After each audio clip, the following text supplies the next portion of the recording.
Welcome to Kelowna Now. This is a new segment we're doing, and where now you're talking. Today we brought in Blake Roberts. He's going to talk. He sent us a letter to the editor about a week ago on short-term rentals. So maybe just explain what it is that you have to say about short-term rentals. Oh boy. I just opened it up this for you. This is going to be okay. So there's so many moving parts of the short-term rentals. So, and first off, I've heard from a lot of, as a realtor, I'm not talking about short-term rentals in homes. I don't disagree with the province shutting those down, although they're not completely. That's another story that shows that they don't know whether they're coming or going. Homes with short-term rentals, that's a business, and I don't disagree with the fact that you don't run a business in your home. But my concern is the purpose-built buildings where the city offered a zoning, sold it to people, and then a few years later changed their mind, put them into a non-conforming grandfathered use, exposed them to this potential risk. Now the province has come out, as we know the province will do. They're going after these people, and the city is either throwing them under the bus, piling on, or standing on the sidelines, and they're going to say this is a provincial issue. I understood, though, that they're saying the buildings like Brooklyn, for example, will be okay because that was purpose-built. They are. However, there's a situation, and I walked into the city council meeting the other day not knowing where the Brooklyn sat. And full disclosure, my wife and we own something in the Brooklyn, but I would be on this soapbox regardless. Right. So the Brooklyn is considered non-conforming, right? Because the city moved it from C7 to UC1, put them in a non-conforming situation back in 2019. Right.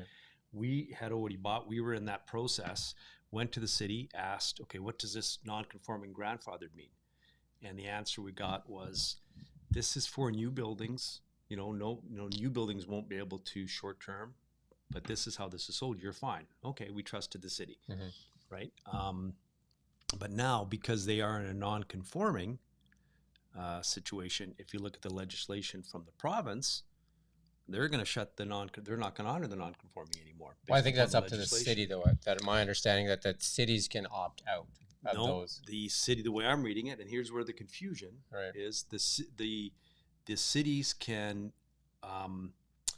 opt in. They can't be less onerous than the provinces. They can go further. For example, the province is allowing short-term rentals in a suite or a carriage house. Cities can say no. Yeah, but I'm understanding, we did an interview with Luke Stack a few days ago, that they were going to leave the purpose-built buildings like Brooklyn, Aqua, and that. So there's about 7 or 8 buildings in Kelowna that are kind of allowed for this. And to me, and just personally, I think that makes sense. If the building was sold that way, that it should stay that way. But like other buildings that aren't conform, that didn't have that built into them, or wasn't available when they bought the building, maybe that's because I believe too, I've heard from a lot of people saying that it'll hurt tourism, and I mean there's a lot of people that like staying in Airbnbs versus a hotel. Yeah. So now here's where the confusion sits, and I'm not convinced the city council always knows. Effective May 1st, and this is right from the provincial website, the new provincial principal residence requirement will come into effect. This means that regardless of the zoning bylaws, the principal residence requirement will apply in all designated communities. And they are taking away the protections for non-conforming use of property will no longer apply to short-term rentals. So buildings like the Brooklyn are non-conforming. Right. They've moved from C7 to UC1, and that's where the confusion. But isn't there another piece in there that says cities can make some decisions themselves? Because, and I'm not sure, where does the municipal boundaries or legislation lie versus the provincial? How much can the province interfere in a municipality? I've never paid that close attention to this because I thought you could trust agreements. I was at the city council meeting on Monday, and the city staff said on several occasions we're doing this, but we still have to wait on the provincial legislation. They will trump us. They didn't use the word trump us, but they said this is all subject to provincial legislation. There is a hearing that's happening. When's that hearing happening? November 21st, I believe, the public hearing. And I think that allows people like yourself to go there and make your case known. So just to be clear, what you're asking for is just the non-conforming ones that have been kind of purpose built for this to stay, and you're not asking for illegal Airbnbs to continue to operate. I'm not asking for illegal Airbnbs to continue to operate. I'm not even asking for what, quote, are legal Airbnbs in homes right now. Like, and again, I'm at odds with some of my colleagues, and I'm probably at odds with some of my clients. Single family homes that have been allowed to operate an Airbnb under current bylaws, I'm fine with the province and the city saying, you know what, we can't allow that anymore, because it's they start to blow up. You own a single family home. There's a whole list of businesses that you can't run in your home. Airbnb is a business. So no, I'm not talking about those. And this, sorry, I'm on my soapbox a little bit here now. The whole concept, because we are talking about the purpose-built buildings, I have always been somebody that's cared about housing for young people. Right. I've written letters. I've got 2 years ago, I got emails back from David Eby, and I addressed him and I said, look, I'm not an NDP voter by any stretch, but you and I are on the same page in terms of affordability for young people. And I suggested concepts in terms of limiting speculation in real estate, so we can allow first-time home buyers to compete. My wife used the analogy the other day, and I thought it was so cliche. She said, you don't rob from Peter to pay Paul, and you don't. And that's what the province is doing here, right? They're robbing from Peter to pay Paul. But not only that, you know what? If a government wants to help the housing crisis, they need to help a Peter. Right. Don't shoot. Don't. Well, I think incentives always work better than punishment, right? And I think they are doing some of that, but I think they need to do more of that, because definitely the housing market in Kelowna is a tough one. And I do believe that we need to focus on home ownership too, not just rentals, although having purpose-built rentals is great and incentivizing more purpose-built rental buildings, but also trying to get new home buyers. And this is a personal belief that every person should get a free $100,000 grant for a home purchase, like once in their lifetime. That's not repayable if they live in that home for 10 years. That's what I would do if I was the guy that had to make some calls. But I think the biggest problem for most people is they can't afford the down payment. I think that's a big roadblock for people. And it gets worse and worse and worse, right, as the home prices climb. So why not remove those barriers, open up some land, reduce DCC costs, all that kind of stuff they could do before they go to look to punish somebody. I believe using the Airbnb as a scapegoat again for that there's a lack of rentals there's 1 million people that moved into Canada this year. Do you not think those 1 million people need housing? So that would be straining the supply much more than Airbnb would be straining that supply. I mean, I think we need to increase supply, not look for ways to choke off people that, worked hard for their money, invested their money, and played by the rules. Like they did everything by the rule. Like when they bought that property, Brooklyn, when you bought that property, you bought it knowing that it could be Airbnb, short-term rentals to make it cash flow for you, and then take that away. I just don't think that's not only the word fair, but it's not right. It's not right. I think it's not right. And I think there's a lot of other ways that we should be incentivizing. I believe incentives always work better than punishments. And they need to just think a little bit as opposed to figuring out a way to punish. And I believe this, I'm going to get on my EV soapbox. I believe in EVs a lot, but I don't think we should be punishing people with carbon taxes, right? Like I think we should incentivize people to move to EVs, not punish the people for driving their oil and gas car because they can't afford to buy an EV or whatever. Most people can't afford to buy an EV. That's the issue, right? Well, I mean, there's a lot of misinformation on that, though, too, but we don't want to get into that because EVs have come way down in price. They're actually less than the average selling price of regular cars now. So. Okay, well, Okay. But I mean, just saying that's what I mean. There's lack of information, and I think people are making decisions based in a vacuum sometimes, too. Well, my EV, I thought we were talking about housing, but my EV, I drive a Genesis. The exact same Genesis would cost me $21,000 more. Well, if you go look at what Tesla's doing, you're going to find that they keep dropping the prices. Okay. And Well, I'll go look at, yeah. you're going to find that the number one selling car in the world right now is the Model Y, not Okay. EV car in general. Okay. Yeah. Okay, So we'll talk about that next time, Yeah. because you can tell us. But back to housing. So but back to the housing now. And here's when the provincial government brought out this legislation, and they've just, with the broad strokes, right? They've, typical government, it ends up dividing people. Right, it pits people against each other. And exactly. And then tenants start going and they say, "Oh yeah, you damn realtors, this is all you." Right. Guys, It no, pits you know people what? against each other. We care about first-time home buyers. We care about tenants. I'm such a big believer in some of the residential tenancy branch where they've, and I'm sorry, I'm going off on a tangent here, but it all comes full circle to rentals. We have, we've done away with the fixed term tenancies, where, like, a tenancy used to run, 12 months and the landlord could turf the tenant. I think getting rid of that was a very good idea, because it exposes tenants to losing their home. And for a tenant, it's their home to a different degree than the person that owns it. But conversely, now they've gone so far the other way that a good landlord can be stuck with a bad tenant who doesn't pay the rent for 6 months. Where's the balance there that we look after I think both sides? Yeah, the government should insure some landlords too, so that a lot of, that I hear from people, a lot of previous landlords don't want to rent on a long-term basis because of what you just said. So why can't they make an insurance policy that covers, you know what I mean, if the tenant stops paying rent, that there's a fund set up aside so that can be paid, so the landlord doesn't have to lose his home because he can't pay his mortgage because the tenant won't pay rent. Yep. I mean, there should be something there, right? And I think the government seems to have an MO recently, is where whenever they have a contentious issue that seems to get hot, they want to pit people against each other, which seems odd. And we've seen this play out over the last 5 years, where they take topics and they try to like point and say, this person's doing this, so this is why you're like, you don't have this or that, when it's really just failed policies. Yep.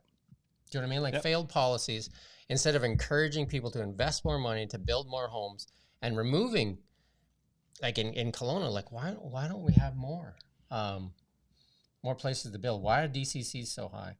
And here's the other thing that I've said to people: why not encourage some people that have mobility to move into smaller communities where there's lots of lots? I'm going to use the word Greenwood again. Greenwood, you can buy a lot in Greenwood for $20,000, and there's a lot of them available. That's only an hour and a half from here.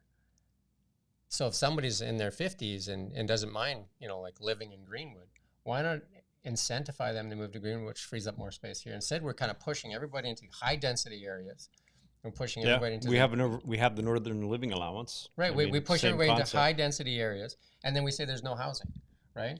Like a lot of people, the immigrants that move to Canada want to be in Toronto and Vancouver and Kelowna and stuff like that, instead of like, high level Alberta, Fort St. John, Dawson Creek, Prince George, Williams Lake, all those places, Sycamoose, Chase. There's, like tons of small communities that Greenwood, Midway, Castlove, Salmo, tons of cities that if you drive through those small towns, half of their main streets are boarded up because they have people are moving out, and there's no tax base, less businesses. Yep. So why not encourage people to move there? And then there's a ton of housing available in those small communities. Just saying, like, if people are looking for places to live, I mean, there is places to live in. Like Edmonton's a lot cheaper than Kelowna. True, but now, so then back to Kelowna though. How do we make Kelowna work? Because we have the sunshine tax. Kelowna is going to be more expensive than other areas. It's expensive not because of sunshine tax. It's expensive because it's desirable, right? Well, but that becomes a sunshine tax. Yeah, whatever, for sure. However you break that down. But and here's now, and you throw out some probably great ideas on how to incentivize and things. Our governments work, they're always looking in the rearview mirror. So the provincial government's now brought out the medium and large lot zoning changes, where now you can put a whole bunch more units on lots. This is one of the things the letters that I wrote to EB 2 years ago. And when the Minister of Housing when the UDI brought him in a couple months ago, I asked the same question then. Problem is, what you're doing now is you are putting more units on these lots, okay? And that sounds great on the surface, and that's going to create more rental opportunities. However, who's going to be buying these up? Because what you've done is you've increased the cap rate. Yeah. Okay. Now, if COVID is any indication, what's going to happen is investors are going to come in like crazy and slaughter the first-time home buyers. If you're concerned about not only rentals but affordable home ownership, you've got to limit investor purchase speculation of those, and you've got to require, just like the provincial government is with the Airbnbs, owner-occupied residency. If you're gonna buy a house with a carriage house and a suite, you got to live there as well. And that creates a situation where the first-time home buyer can afford to buy that, because if they're competing against a speculator, they're going to get crushed. Yeah. And this happened in... Well, I think all those things disappear if there's incentives and supplies increase, because you're talking about, again, that shortage of supplies, which a lot of people like because they like their assets to increase. If you increase supply, prices go down. And that's just what it is. It will, but again, real estate has become such a commodity more than ever because of scarcity. Because of scarcity, but they're increasing the supply, but who's going to be buying these things? But they've increased the demand more than they've increased the Bingo. supply, right? Yep. So Yep. there is a ton of scarcity in that, and that's what I'm saying. Like, they're not. I think the government needs to reach for the carrot before they reach for the stick, and I think they like to reach for the stick a lot, and I think that's wrong.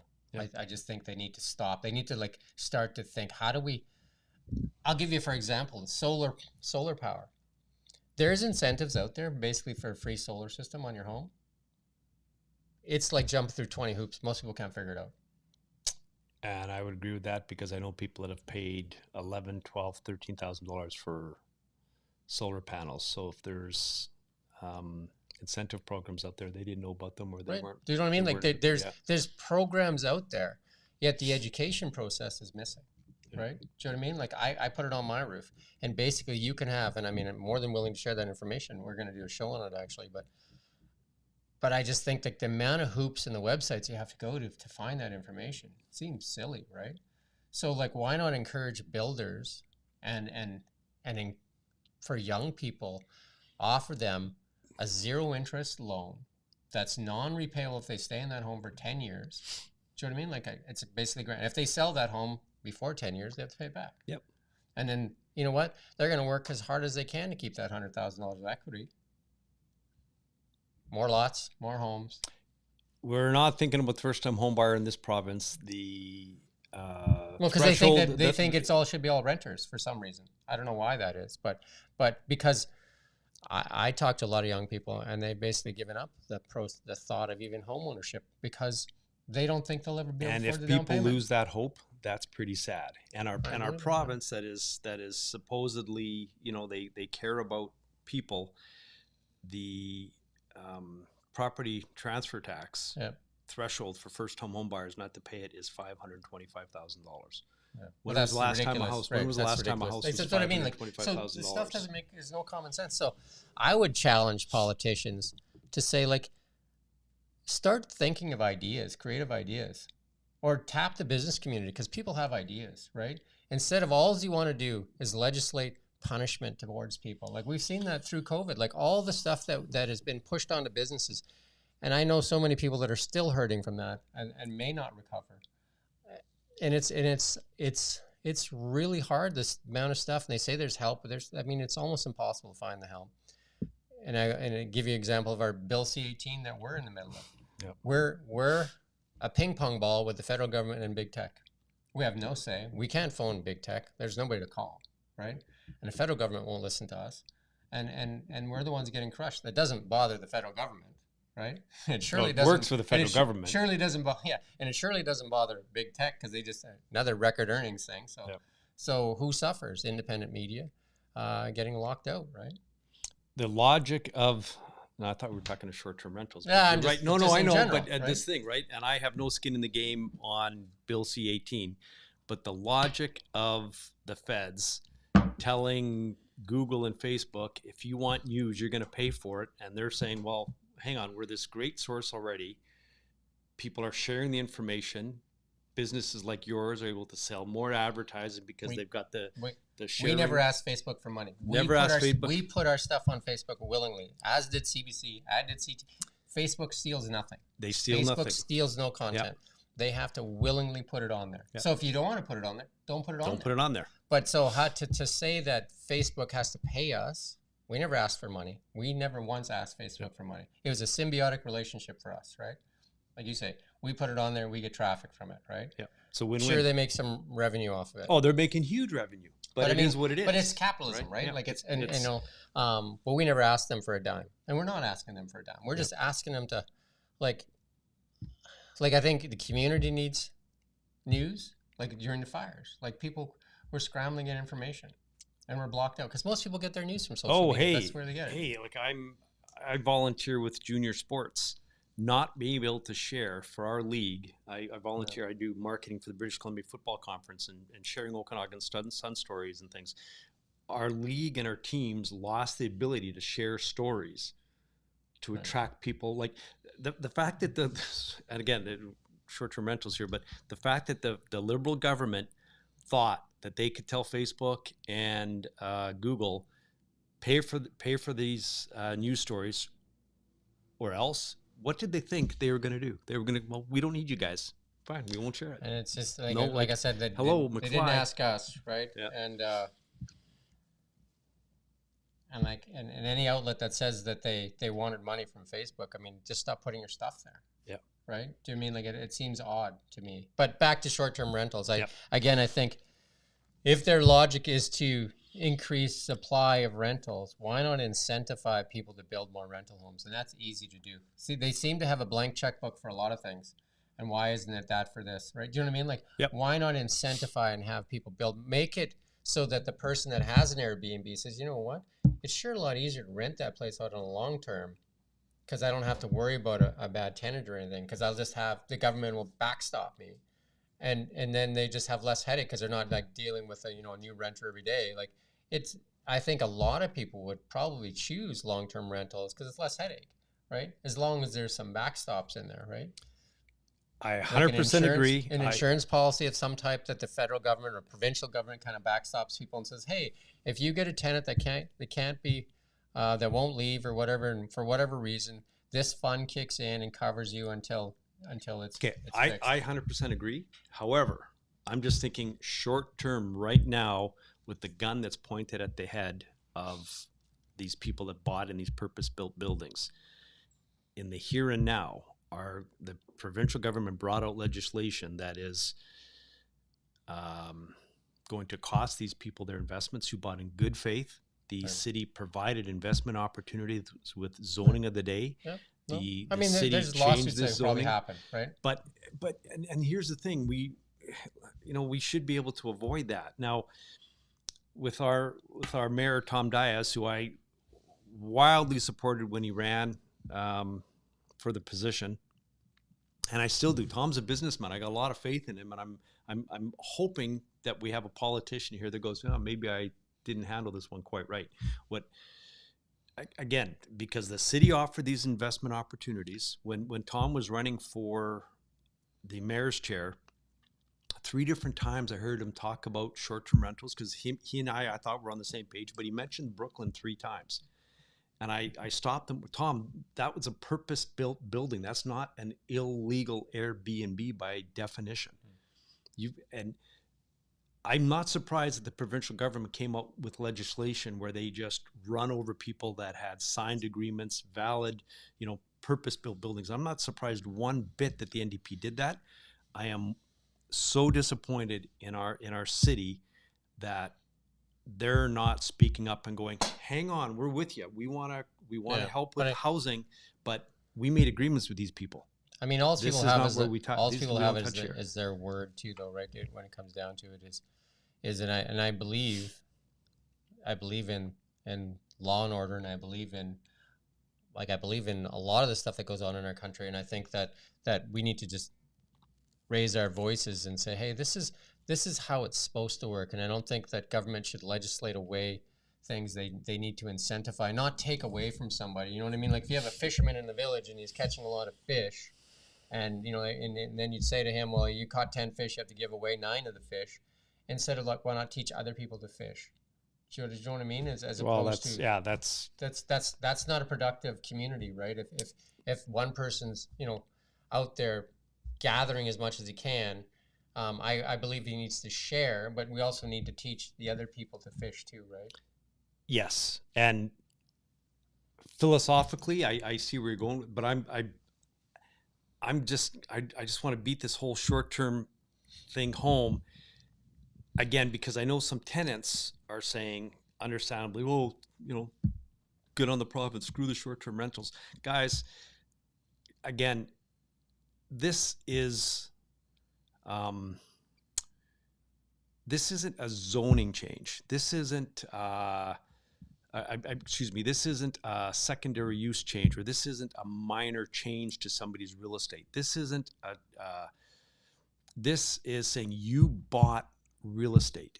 This is as close to taking it away. Well, I mean, for a lot of people, they can't, their mortgages won't support rent on that property. Exactly. And they might lose the property. They never would have bought it in the first place. On the other side of it, Airbnb is a international company, and there's many a traveler that really only like to stay in Airbnbs. There's a lot of people that stay in hotels. I'm kind of like, I've stayed in both, right?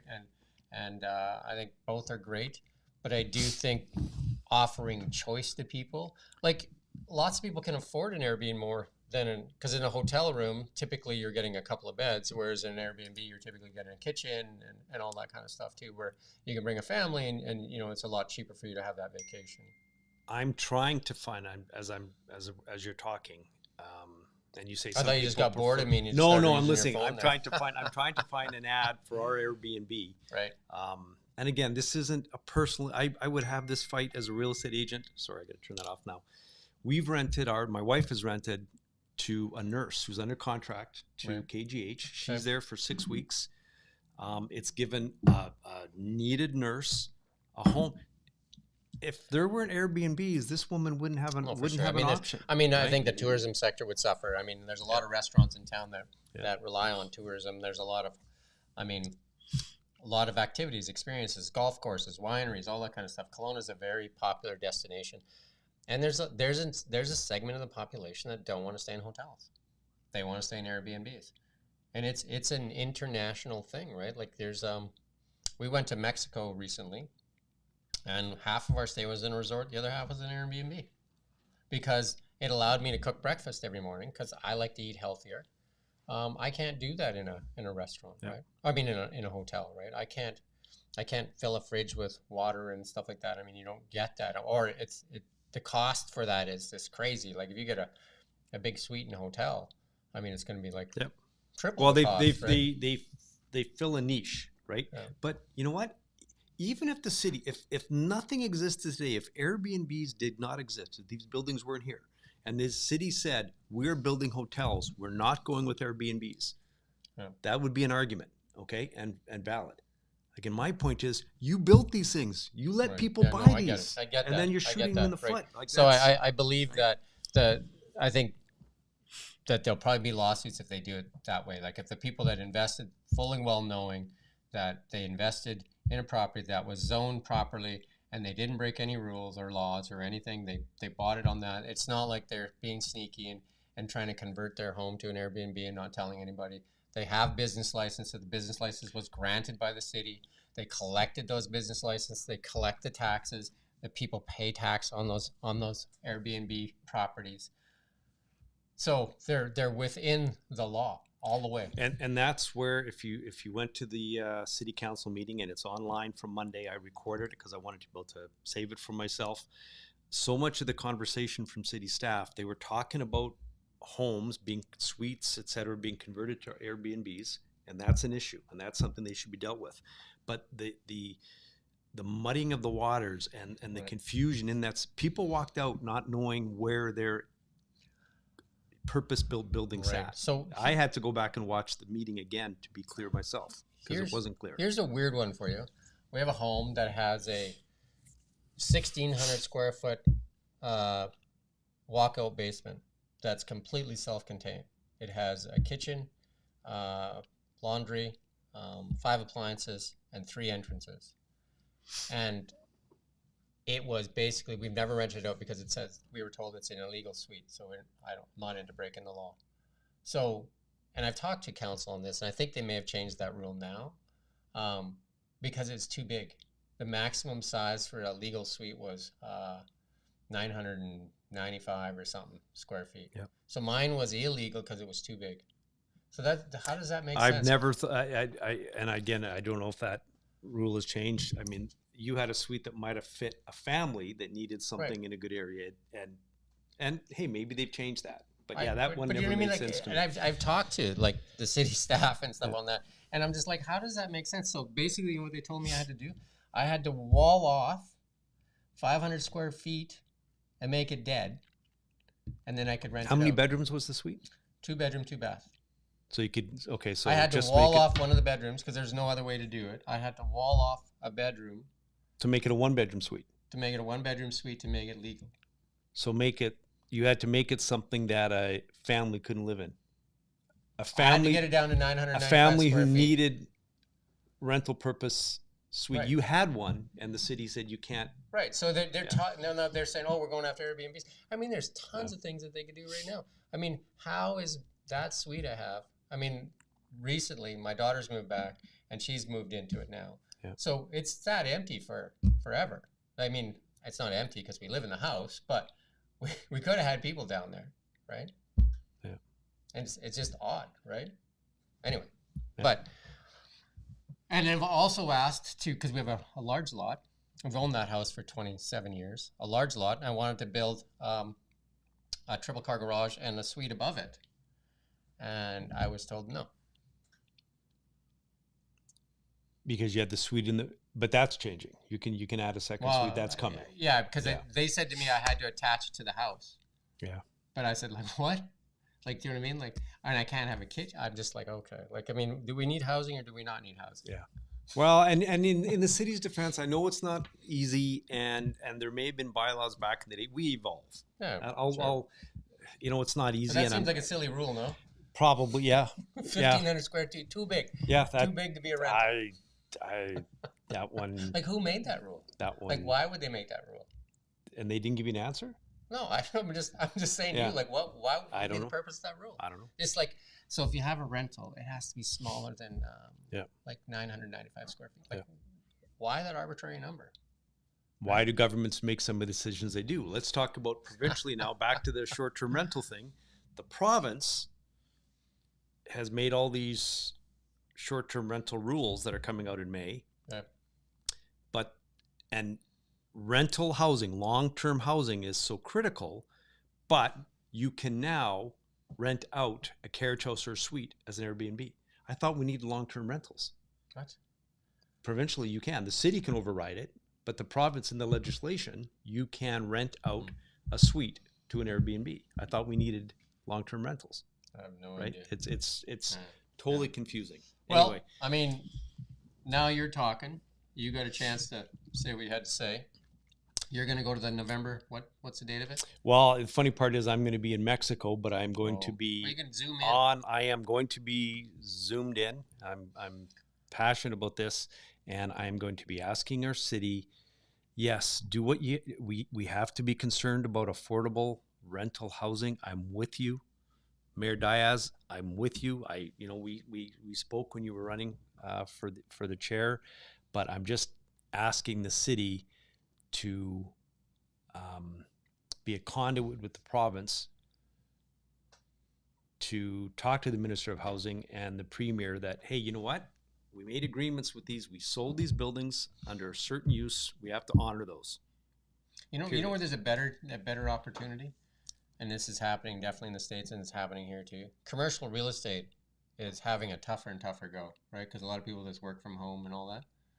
Why not allow commercial real estate to kind of flip into residential homes too?